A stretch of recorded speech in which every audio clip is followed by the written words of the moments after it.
তার কাছে কৃতজ্ঞ। এবং তার মধ্য দিয়েই পশ্চিমবঙ্গে 170টা হিন্দু সম্মেলন করার সুযোগ হয়েছিল, দৈনিক তিনটে জায়গায়। আমাদের অভিভাবক শুভেন্দু দা, আমি ঘোষণা করেছিলাম ওই কাঠিতে বিরাট ধর্মসভায় জগন্নাথ মন্দিরের, সেখানে যখন উদ্বোধন হচ্ছে একদিকে দীঘায়, আর তখন সেখানে সম্মেলন, সেই সম্মেলনে ঘোষণা করেছিলাম আগামীতে পশ্চিমবঙ্গের মুখ্যমন্ত্রী হচ্ছেন আমাদের মাননীয় শুভেন্দু অধিকারী মহোদয়। আজকে যে শ্যামাপ্রসাদ মুখার্জির স্বপ্ন, যে শ্যামাপ্রসাদ মুখার্জির বাংলার স্রষ্টা, বাঙালির হৃদয় সম্রাট শ্যামাপ্রসাদ মুখার্জির নাম না উচ্চারণ করলে মহা পাপে লিপ্ত হব আমি বাঙালি। সুতরাং আজকে এই সরকার শ্যামাপ্রসাদ মুখার্জির অবদান, আরে বড় বড় ব্যাগ, লম্বা লম্বা ব্যাগ ঝুলানো মানুষগুলো তো সর্বনাশ করেছে, তারা ইতিহাসকে বিকৃত করেছেন। এই শ্যামাপ্রসাদ মুখার্জির যে স্বপ্ন, ভারত সরকার এক বিধান, এক নিশান, এক প্রধানের বার্তা নিয়ে গিয়েছিলেন কাশ্মীর। আমাদের এই সমগ্র ব্যবস্থাপনায়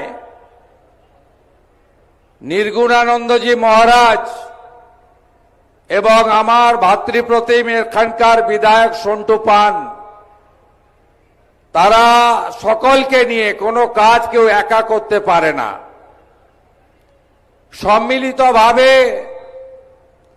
মহন্ত মহারাজের পরামর্শ অনুমতি নিয়ে প্রশাসন, জনগণ, হুগলি জেলার আরো নির্বাচিত বিধায়ক, সর্বোপরি এলাকার অসংখ্য রাষ্ট্রবাদী দেশপ্রেমিক ভদ্রমণ্ডলীকে নিয়ে 13, 14, 15, 3 দিন ব্যাপী ধর্মীয় কার্যক্রম, ধর্মকথা, আলোচনা এবং পরিশেষে শ্রাবণী মেলা, ঐতিহ্যবাহী পবিত্র, তাকে নবরূপ দেওয়ার জন্য এই আয়োজন করা হয়েছে।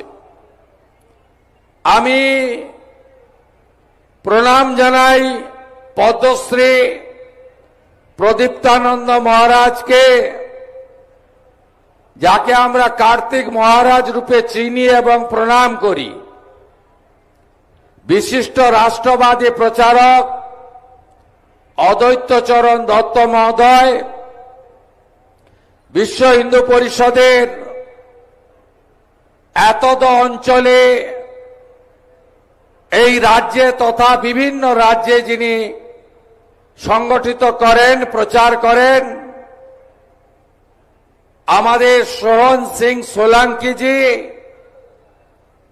মঞ্চে উপবিষ্ট জগদ্ধাত্রী প্রভু থেকে শুরু করে অসংখ্য মহারাজ বৃন্দ, আমার সাথী বিধায়ক বৃন্দ, প্রেস মিডিয়ার বন্ধু, তারকেশ্বর ডেভেলপমেন্ট অথরিটি এবং জেলা প্রশাসন, পুলিশ প্রশাসন, যারা মাসাধিক কাল ব্যাপী এই জল যাত্রী, পুণ্যার্থী এবং তীর্থযাত্রীদের, ভক্তদের সেবা দেবেন।